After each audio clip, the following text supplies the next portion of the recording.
All right, the main event was for the AEW Championship, and we've been looking forward to this. MJF and Samoa Joe, because Samoa Joe has been acting like the only legitimate, serious heel in the company, and MJF he's the man, he's the star. And have you noticed, by the way, the TNT or TBS titles, none of them mean anything in this company, but the Ring of Honor World TV Champion is in the main event challenging for the AEW title. And that AEW World Champion is also one half of the Ring of Honor Tag Team Champions.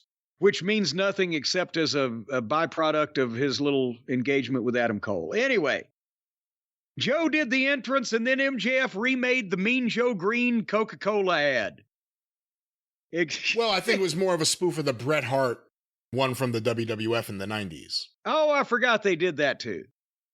Well, it was a spoof of a commercial. But MJF gave the kid his scarf and then whispered in his ear and walked off, and the kid asked his dad, "Am I adopted?" Anyway, but here's the thing. Okay, that's fine for MJF because, again, that kind of personality stuff, it fits him perfectly. They came back to the announcers for a react, and Tony Schiavone's laughing. Oh, that was funny.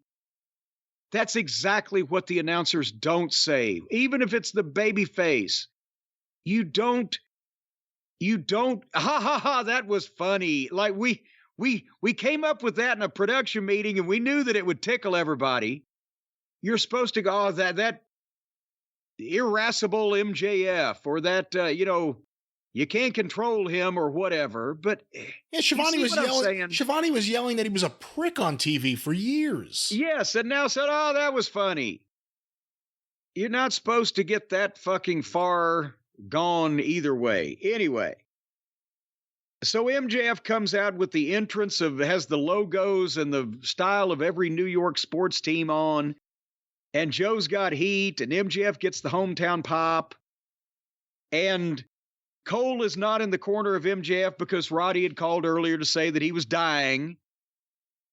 And then they started having their match. And again, a bigger, intimidating, physically impressive heel that looks like a badass that wants to hurt you. And MJF, he not only can sell, but also he got hope spots in with ducks and eye pokes and shit that MJF would do.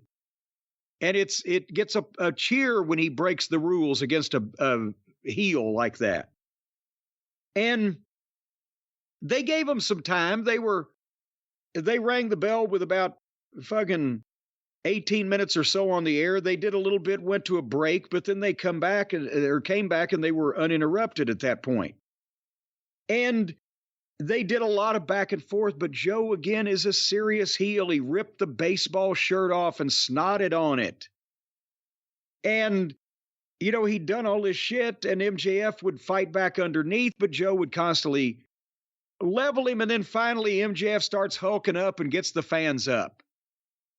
And MJF's come back because he doesn't just need to do goddamn moves to fucking Samoa Joe. He did 10 heads into the turnbuckles, 9 punches, and a head bite. And got a big pop. And then when he milked the kangaroo kick, the fans lost their shit over it. And he hit it. And Joe went to the floor. MJF goes for the dive. Joe stops him with a kick and hits the Death Valley driver on the apron, which is not safe. And it didn't look too fucking safe to me. And then Joe pulled out a table and rock bottomed him through the table and got a 2 count. And at this point, I'm liking the match, but they're going too far. It's like Joe pulls the pads off the floor and goes for a power bomb.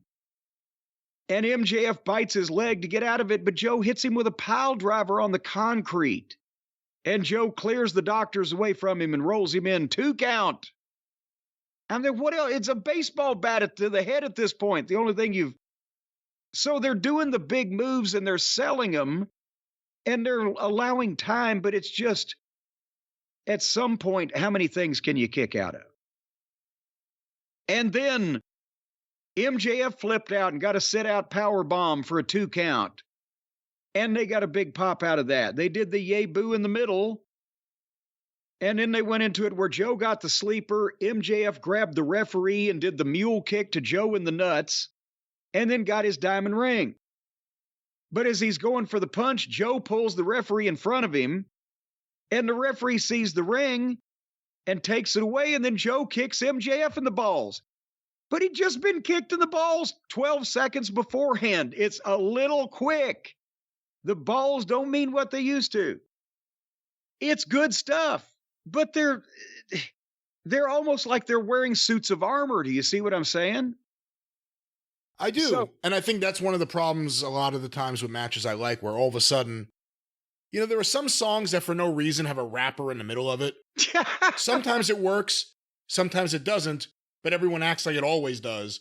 No matter what the match is, it seems like too often than not, if it's a big match, there's going to be a while on the floor, and they're going to have a table involved. Well, and that's, so anyway, Joe got the sleeper, and MJF is dwindling. But then here comes Adam Cole running back from the hospital. And he runs down the ramp and jumps off the ramp past the cameraman and came up limping. And I don't know if his foot or ankle or whatever, but he's trying to rally MJF, and MJF bites his way out of the sleeper. The referee gets kind of knocked to the floor. MJF gets a piece of tape, wraps it around Joe's neck, and then puts the chin lock on him from around and choked Joe out.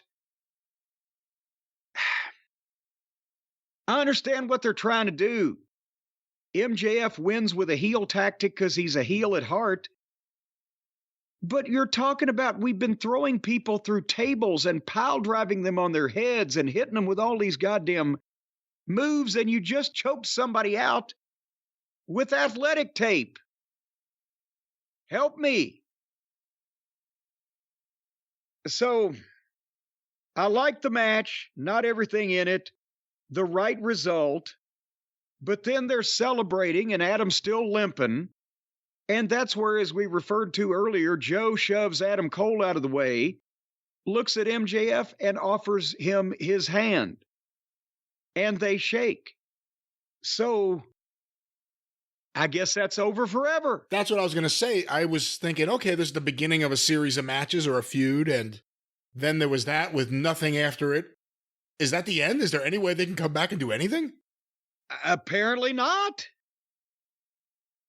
I mean, he went in a week. He went from, I'm going to take everything from you, I'm going to choke out all your friends and kill your dog or whatever, to, okay, well, you beat me and you cheated, but you got my respect for that. So now we're not mad no more. Your friend broke his foot, so I feel like we're square. Yeah. He did do some damage to people close to MJF, indirectly at least. But that's why I would have preferred to have seen Joe come to his senses on the floor after having been choked out, if he had to be choked out by a piece of athletic tape, and see Cole and MJF in there and make the mean face and swear this isn't over. And then it wouldn't be over. But now it's over. MJF's super over. I mean, clearly not just that it's in New York. He's the most over wrestler in the company right now, wouldn't you say?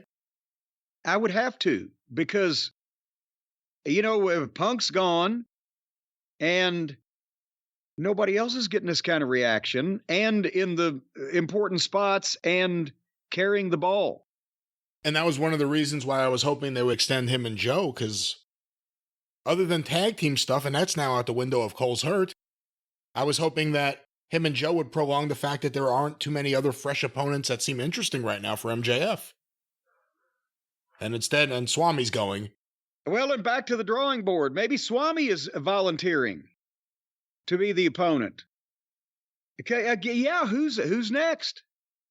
Not just for Goldberg, but for MJF. Yeah, Swami's really going nuts right now. I'm trying to look at the outdoor camera. Oh, it's FedEx. Thanks, FedEx. There's a free spot for you.